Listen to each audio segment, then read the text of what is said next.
Lanjutkan kalian juga. Jadi pertanyaan awal tadi, ketika manusia mengatakan bisa, awalnya dulu tawakal. Betul. Walaupun kita sedang ini semua. Paham ya?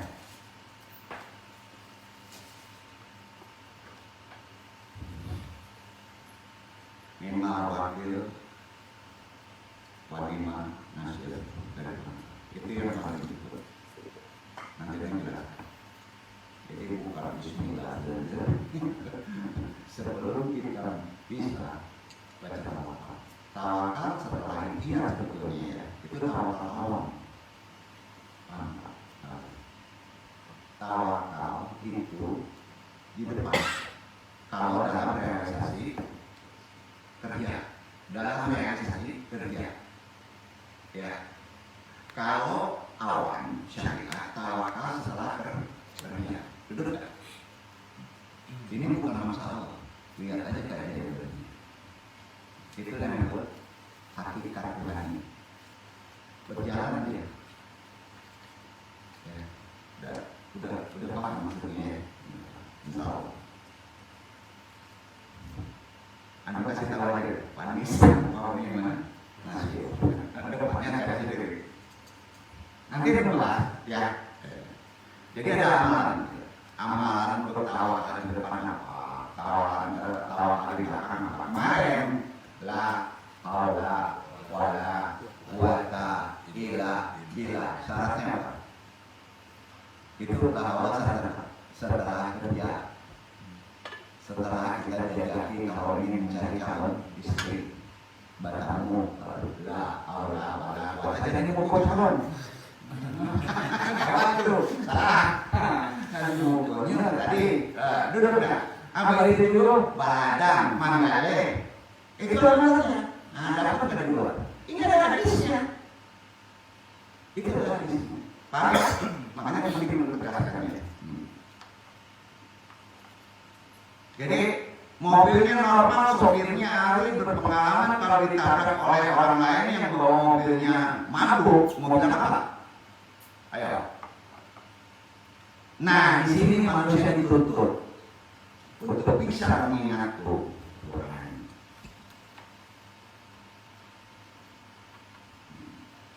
Bahwa antum dalam menjalani hidup ini butuh Allah. Iya kan? Butuh Allah di mana saja, kapan saja. Rahmat Allah itu yang melindungi kita, bukan profesional kita. Betul kan? Menghasilkan sesuatu itu rahmat Allah, yang menyelamatkan itu rahmat Allah. Makanya masuk surga bukan karena amalmu. Quran masuk surga itu karena rahmat Allah. Gimana? Bukan keahlian antum, bukan kepintaran antum, bukan kecakapan antum, bukan semua itu. Duduk bukan itu. Jadi Masya Allah, semua itu proses Allah. Dalam konsep-konsep makrifat harus diabarkan itu. Semuanya hakikatnya Allah yang menentukan. Kontribusi pilihan makhluk hanya 1%. Itu hadis. Bayangin orang-orang kapitalis kerja, kalau nggak banyak kerja nggak selesai. Nggak bisa begitu Islam. Ya, nggak bisa. Kalau nggak saya repot nih. Tandanya membukti kita harus diikuti alim. Wajib kita sholat tepat waktu. Saya mau itu. Bergeser itu ini susah jadi. Kalau di sini kan, karena hidup itu perlu diuji, perlu dicoba. Ya.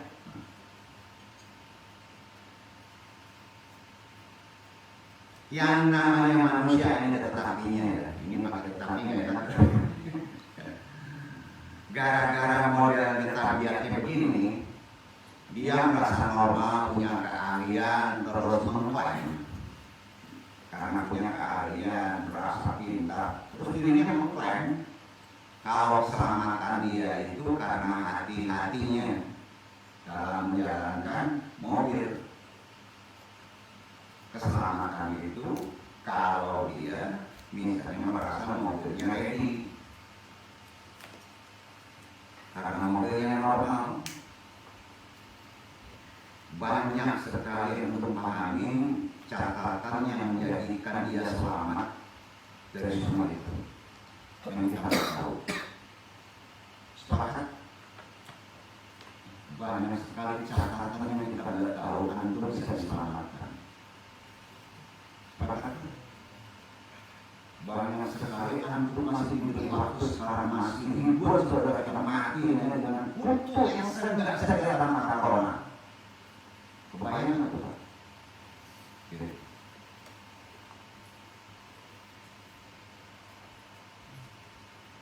Banyak sekian catatan yang menjadikan dia selamat. Semua itu dari bahasa ini saya. Kodratnya Allah Ta'ala. Itu kodrat. Apa namanya? Kodrat Allah. Enggak ditabrak orang mabuk, enggak ada gempa. Misalnya antum ahli nyopir mobil pun ya. Bumi di depan yang nganga terbuka dia karena ada gangkok terus terjun ke jurang itu. Apalagi di daerah-daerah Sarawak misalnya, tidak usah disebut daerah Mokasyafah. Tahu antum daerah Mokasyafah itu tidak tahu. Antum tidak tahu daerah Mokasyafah pada hari itu tidak bisa dilalui dengan mobil, walaupun jalannya mulus. Di sini ada begini. Antum harus saja daerah Mokasyafah, maka antum harus menuntut. Banyak catatan Allah masih sayang menghentikan kita dengan panggilan sholat, dengan panggilan reaksi tubuh jangan. Ayo. Bahkan dengan reaksi yang seperti negatif, nabrak sesuatu. Ayo. Karena di depannya ada daerah Mokasyafah. Orang sekarang itu boleh daerah angker.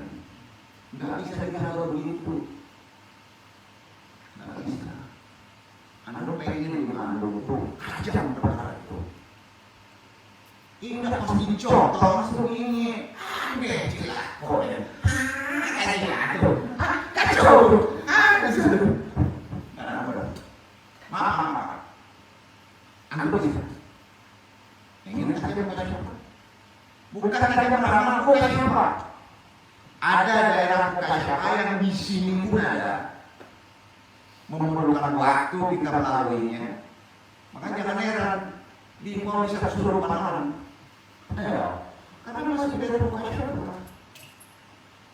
Orang ini punya anak berapa? Naik mobil waktu itu kalau menerangi jalan Allah daerah itu Mokasyafah, betul kan?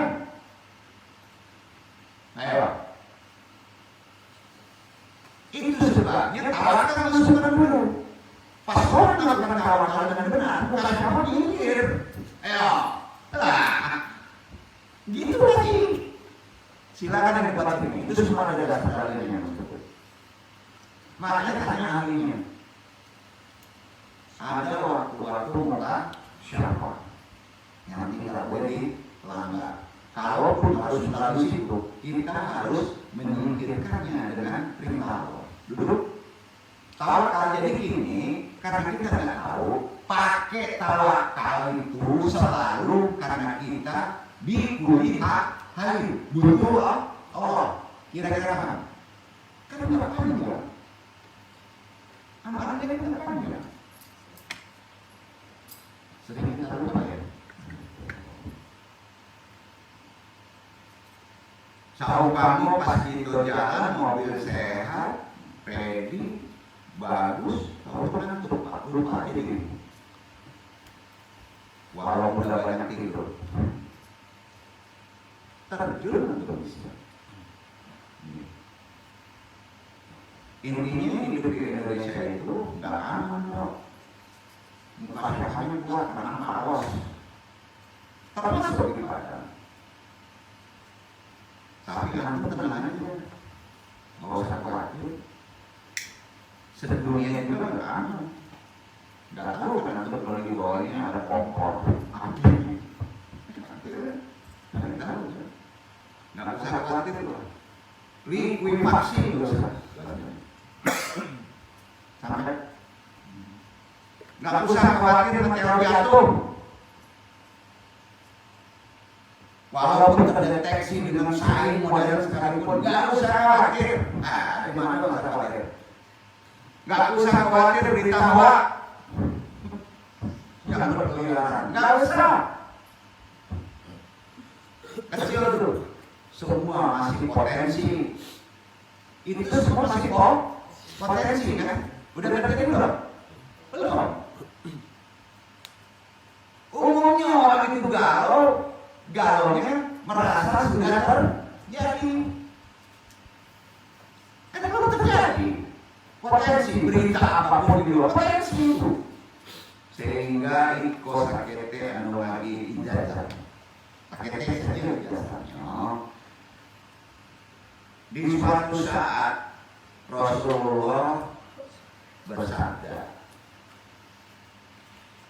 bagi yang sering khawatir, sering melupakan masuk neraka. Sabdanya begini, saya melihat kamu hai Mu'ad, sahabat Nabi, sejengkal di depan para ulama ketika nanti di akhirat. Kan nanti bukan lama itu, Nabi sudah. Terus sahabat Nabi ya bukan sahabat, terus Nabi bertanya lagi, hai Mu'ad, kenapa kamu hanya satu jengkal dengan derajatnya para ulama di depan Nabi? Kemudian Nabi ngomong, kamu punya amalan apa? Kenapa mulia banget gitu ya? Muajib sahabat Nabi, ini hadis sahih. Rasulullah bertanya bagian, kemudian dijawab Mu'ad. Jawabnya ini, catat, benar apa? Ya Rasulullah, lam ahtu buatun wahida malam akana muata akidana badan mata yukinu akwa ala qadamin wahida ya Rasulullah walangan abadan ta'o man wahida illa anna aidon walang akana muta akidana badan mimma yakun amiyat talahu walang atan separatsa wahida ila idalam akina muta'akidan ya Rasul bustusna yang kana an yakuna tanana busyukan. Itu jasanya. Udah ya? Udah selesai. Udah selesai. Bisa bahasa. Itu jasa khusus. Ya Rasulullah, anu saya mohon beritahu ya. Saya tidak pernah melangkah satu kaki. Lam ahtu hudwatun wahidah. Saya itu aja. Saya tidak pernah melangkah satu kaki. Malam akana muta akidan abadan. Kecuali saya nggak pernah yakin. Jadi kalau dia melangkah satu kaki, dia tidak akan melangkah satu kaki lagi kalau tidak yakin. Jadi gimana yakinnya? Yakin saya diajari oleh wahai Rasulullah.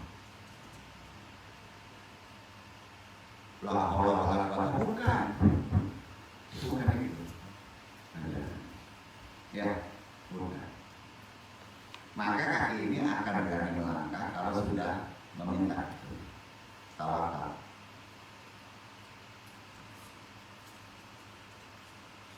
Nanti menjawabkan itu. Walam andu abadan ta'oman wahidan ila ana aidon.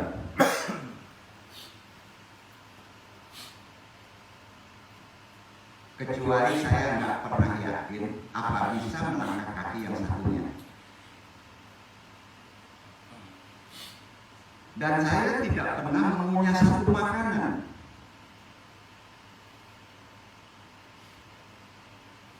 Kecuali saya juga tidak pernah yakin apa bisa menelannya. Dan saya tidak pernah bernapas. Wahida ilahi dalam akidah mutaakidan Gustus namanya karena andiapun tanawus atau bukan. Saya tidak akan pernah mau bernapas. Tidak yakin apa bisa bernapas satu napas kecuali saya tidak yakin kecuali apa bisa napas berikutnya.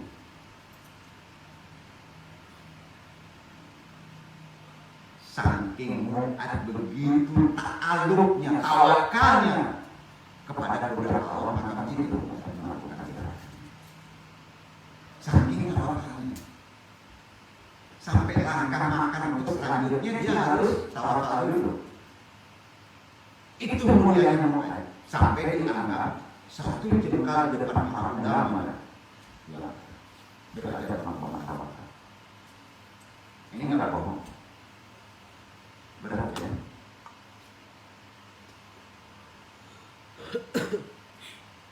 Saking dia mulai ta'aluk tawakalnya dengan kodratnya Allah. Nah, kalau kita ini sombong. Itu kata Nabi. Maaf ya, itu kata Nabi. Nah, kalau kita ini sombong. Kalau makanan begitu banyak pasti bisa dimakan. Kalau dia sudah sehat berjalan seakan-akan bisa meneruskan melangkah.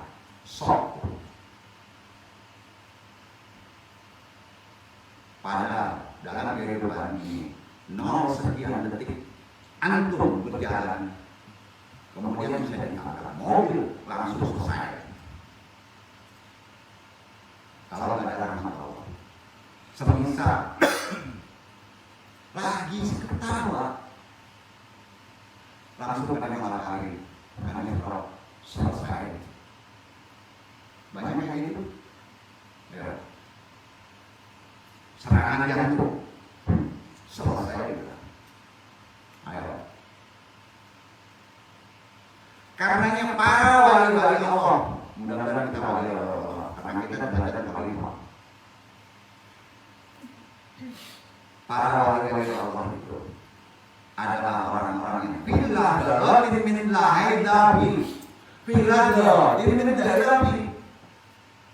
setiap kedipan dia, setiap perilaku dia, semuanya harus ta'aluk tawakal kepada Allah dulu.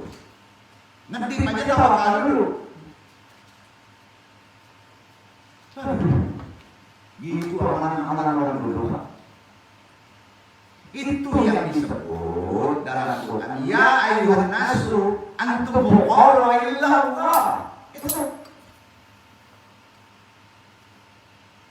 Nah, kemudian resiko makom ini, resiko kalau sampai begitu, orang itu sampai resiko kayak tadi, derajat kayak tadi, sering berupa dengan doa. Gimana? Karena derajat seperti tadi, sering berupa dengan doa. Boleh nggak? Memang begitu. Bahwa yakin seribu, kalau orang sudah dulu di derajat tawakal, ta'aluk tadi, maka orang nggak perlu ini lagi.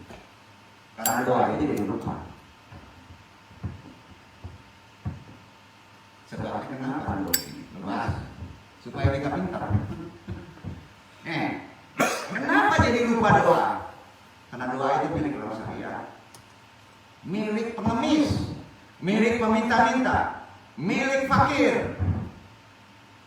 Doa itu selalu terdefinisikan. Doa itu terdefinisikan. Susah kan ini? Ini mulai agak susah. Doa itu terdefinisikan. Coba membaca ilmu hakikat begitu ya. Ini secara ilmu hakikat maksudnya. Kalau indah banget tetap aja ngajarin. Gak apa-apa, jangan kaku Pak. Tuhan anu saya mau mengajarin ilmu hakikat ya. Resiko ilmu, anu ngingean balik ya. Resiko ilmu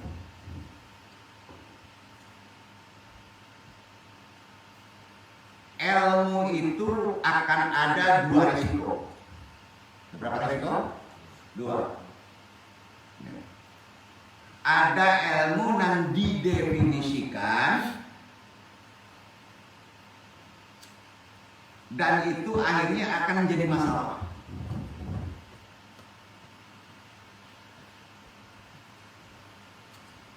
Jadi dalam berhakikat ilmu itu nggak perlu didefinisikan. Yang kedua, ilmu yang kita rasakan. Sampai kan? Kalau antum sudah berilmu yang dirasakan, maka nggak ada dosa. Sampai makanya orang membaca untuk makhluk satu ayat ya untuk meruqyah itu sampai 2 jam, ada yang 1 jam, karena doanya didefinisikan. Tapi kalau ilmu sudah sampai dirasakan, maka cukup pegang aja sudah jadi. Yakin tidak Pak? Karena makomnya sudah berbeda. Dan itu diterangkan dengan Nabi. Cara lakukannya, karena keseringan seperti sifat Mu'ad tadi. Dia melakukan sesuatu, dia tidak mau menuruti apa kata insting bertawakal. Kalau yang sifatnya pendek-pendek mungkin masih tidak bermasalah. Ya, tapi kalau sifatnya besar, dia tidak akan melakukan langkah berikutnya sebelum dia melakukan tawakal. Sampai kan?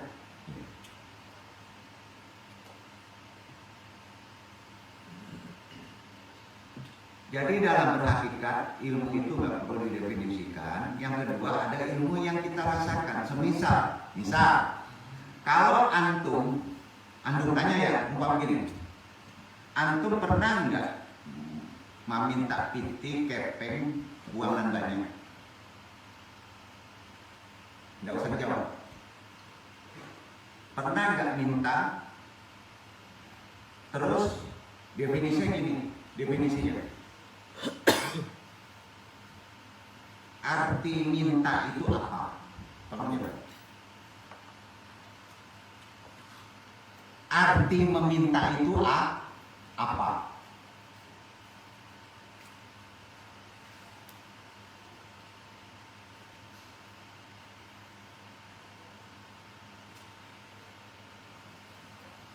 Terus kita definisikan kan gitu. Itu kan didefinisikan. Mengangkat tangan, kemudian sholawat, kemudian ucapkan waden saya minta kepeng. Itu namanya permohonan. Itu kan didefinisikan begitu betul. Setuju? Sampai paham? Paham ya? Dengan mengadakan tangan sebahu, memohon, menyebutkan permohonan. Kemudian betul kan? Itu definisi kan? Itu namanya doa didefinisikan kan? Kalau didasarkan hilang tadi kan, udah dia langsung ke pangkal kan? Ya, nah, permohonannya itu langsung disebut. Namanya apakah syariat? Doa. Namanya doa. Syarat doa tahu kan? Ya, angkat kedua tangan, ada sholawat, disebutkan permohonannya kan? Iya, itu namanya didefinisikan. Ya. Berarti antum masih pakai ilmu yang didefinisikan. Maka doa antum itu benar, harus panjang, harus memenuhi syarat. Tapi kalau sudah sampai hakikat rasa, pakai definisi jadi masalah. Gimana? Pusing kan ini? Enggak ya? Ada Ustaz Fauji, ahli filsafat. Suruh mana? Agak nego gitu. Kan dia kajinya definisi Pak.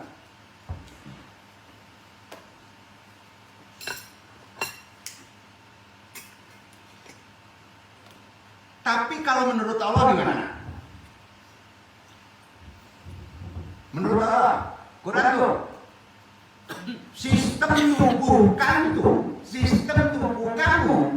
tubuh nih yang mengendaki reaksi ingin punya mobil, reaksi tubuh kamu yang ingin punya uang banyak, reaksi tubuh.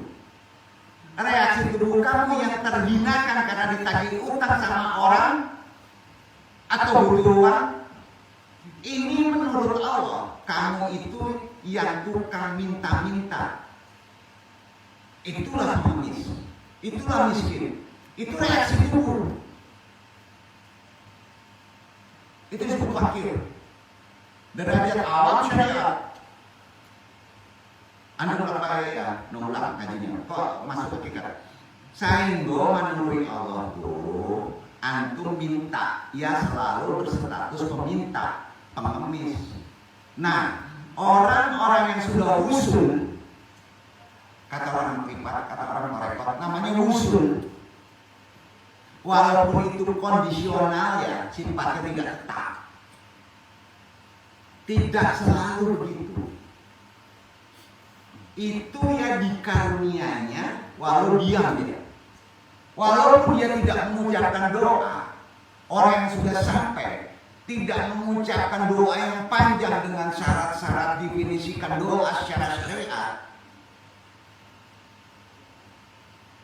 tetap makbul.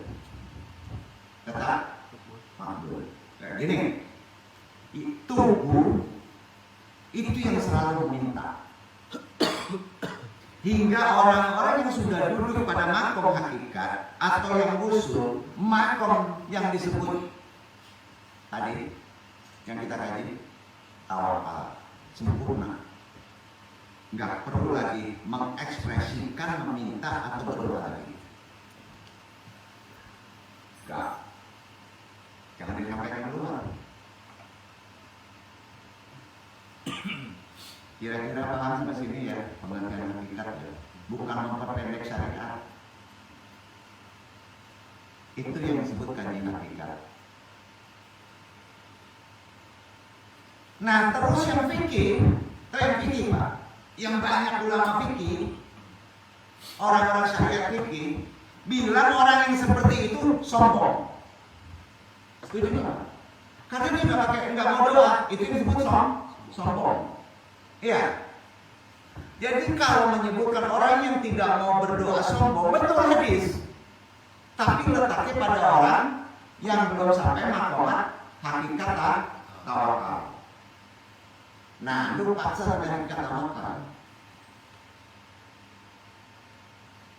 Pikir begitu ngomongnya. Jadi nggak bisa disalahin mereka. Jadi sebetulnya secara hakikat orang fikih menyebut orang yang tidak mau berdoa itu sombong, keliru. Apa? Keliru. Karena dia tidak mengandalkan definisi, tapi sudah mengandalkan rasa. Sampai Pak? Sampai ya. Keliru. Gimana Pak di dunia YouTube, medsos, jida, perdebatan, saling nonjol. Ayo. Makanya lebih baik orang hakikat nggak mau masuk, karena seperti dijangkau. Orang kata reaksi tubuhnya, elemen tubuhnya sebetulnya meminta, walaupun dia tidak melakukan perbuatan doa dengan lisan, karena ilmu terlanjur didefinisikan. Kalau hukum meminta itu harus seperti yang dipikirkan, itu benar untuk antum. Itu kan namanya nanti kalau sesuatu saat justru banyak orang yang menjadi salah. Kalau antum sudah hakikat masih mendefinisikan perkara-perkara tadi. Kalau ilmu terlalu didefinisikan bermasalah. Pertanyaannya, waktu mengusir penjajahan kemarin, kan banyak penjajah itu pintar-pintar. Di kita profesor enggak? Pada kita enggak? Belum bisa definisi. Nah, Tuhan ya. Maka terusir dengan Tuhan. Karena dia sudah tahu kepada Allah. pasrah. Nah, di ajaran Islam itu yang namanya definisi itu tidak pernah mengikat dalam banyak hal. Tidak. Jadi tidak seluruhnya doa yang adabnya pakai ini mengikat seluruh hal. Tidak. Paham ya? Bukan karena kajian. Kita sulit memasuki hakikat. Karena makomat kita udah dua belum. Nah gini, contohnya Ustaz Iwan tolong doain ya, pakai ilmu ruqyah kasih ini. Iwan tahu ilmu fikih syariat bisa 10, bisa setengah jam. Wudu dulu, doa dulu, angkat berdoa. Anda benar? Ya. Ya, menggunakannya dengan rasa. No waktu. Kalau itu masih pakai definisi. Itu yang diperdebatkan di dunia medsos. Jangan ikuti Pak. Belum tahu orang yang itu salah. Ayo, kita bisa nyalahin Habib Fatsuri. Saya mengatakan al-halal. Pada saat itu belum mampu orang menjangkau pola berpikir dia. Belum terjangkau. Mungkin kalau kehidupan sekarang malu. Setuju nggak? Kira-kira gitu.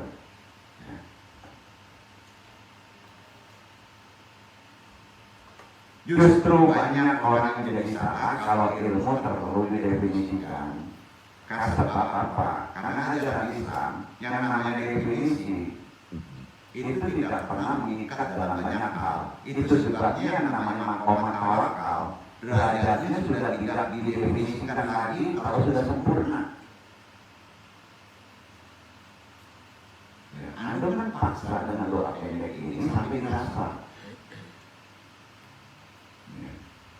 Makanya tidak ada waktu mesti terakhir atau di depan lagi.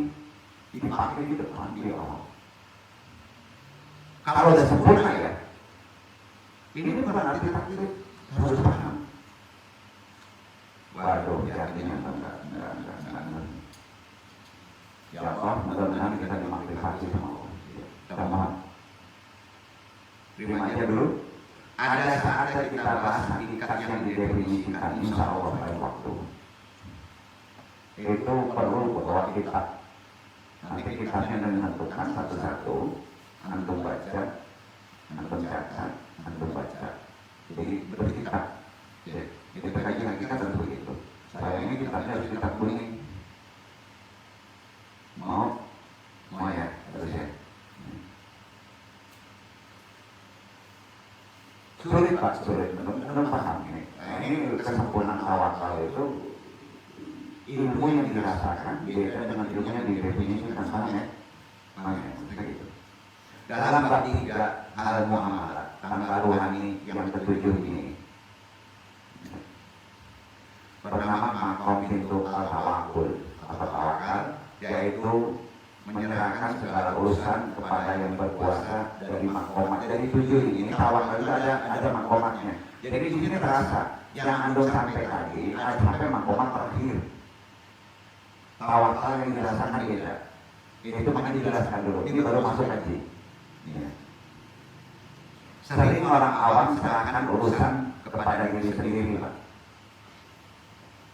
Orang sekarang banyak dalam segala masalah mengurus diri sendiri, terlalu percaya diri namanya, merasa punya kemampuan dan kekuasaan.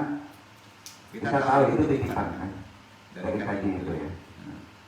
Tawakal merupakan keadaan yang muncul dari sekumpulan urusan.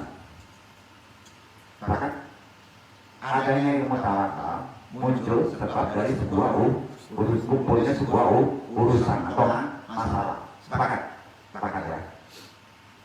Di mana hakikat tawakal tidak akan ada titik sempurna kecuali kita mengenal Allah, kecuali kita menggunakan bukan indrawi lagi, bukan definisi lagi, tapi faktor rasa. Sepakat. Ya. Banyak dari umat muslim yang menafsirkan tawakal sebagai percaya sepenuhnya dan menjadikannya sebagai hakikat tawakal itu sendiri. kurang sempurna. Karena di tawakal ada hak yang disebut ikhtiari, usaha kita, walaupun hanya 1%. Dan sebagian lagi ada yang menafsirkannya sebagai penyerahan diri. Antum duduk di mana nih? Apakah pengertian tawakal antum ini 1% ikhtiar dulu, kemudian diserahkan kepada Allah? Apakah seluruhnya diserahkan kepada Allah? Dengan demikian dapat diketahui bahwa kedudukan tawakal adalah menyatukan hal tersebut secara keseluruhan.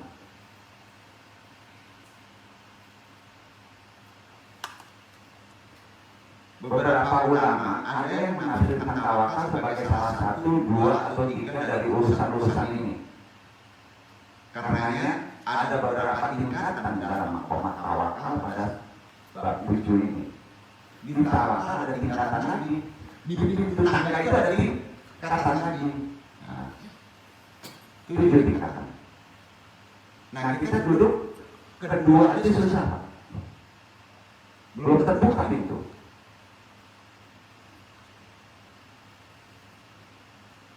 Tingkatannya adalah sebagai berikut. Sebelumnya kita pahami dulu pengertian tawakal dari segi bahasa tingkatan ini. Tawakal berasal dari kata tawakala. Apa? Tawakala. Yang memiliki arti menyerahkan, mempercayakan, mewakilkan. Menyerahkan, mempercayakan, mewakilkan, itu artinya tawakala. Ya. Seseorang yang bertawakal adalah seseorang yang menyerahkan, mempercayakan, dan mewakilkan segala urusannya kepada Allah. Kepada Allah. 3 ya, jangan 1 ya. Duduk ya. Sedangkan dari segi istilah,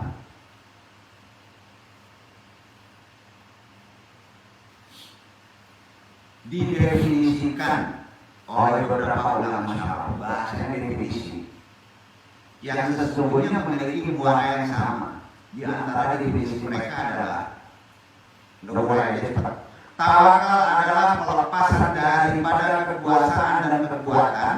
Tidak ada kekuasaan dan kekuatan apapun melainkan yang ada pada Allah semesta alam. Karenanya, menurut Imam Ahmad bin Hanbal, seorang wajar, tawakal merupakan aktivitas hati, aktivitas bukan johir, aktivitas hati.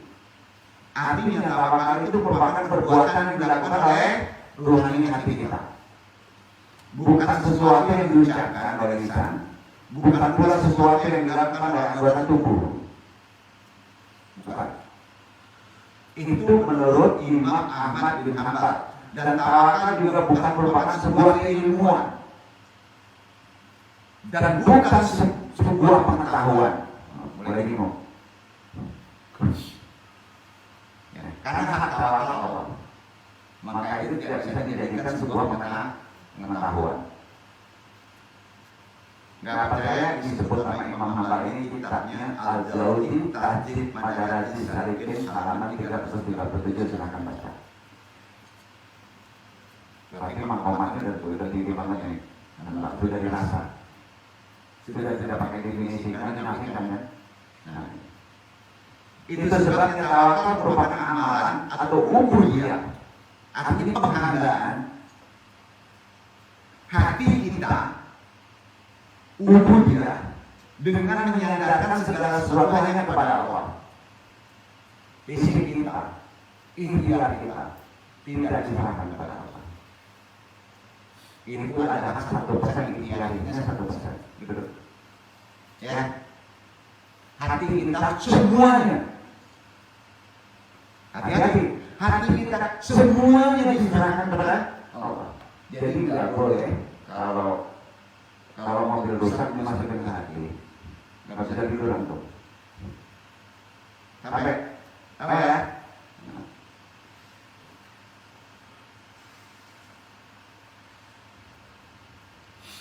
Dengan begitu, hati sandarkan sesuatu yang hanya mutlak kepada Allah. Itu disebut sifat. Apa? Sifat. Tapi kita sikap kepada Allah terhadapnya. Berlindung hanya kepada ridho. Kalau perlindungan namanya ridho. Kalau penyerahan namanya sikap. Ridho mengiringi seluruh tawakal pada perlindungan. Aduh, akademis banget bingung, pusing. Terdefinisikan, tapi tidak didefinisikan. Ada ikhwan akademis ini nggak? Nggak ya? Ya.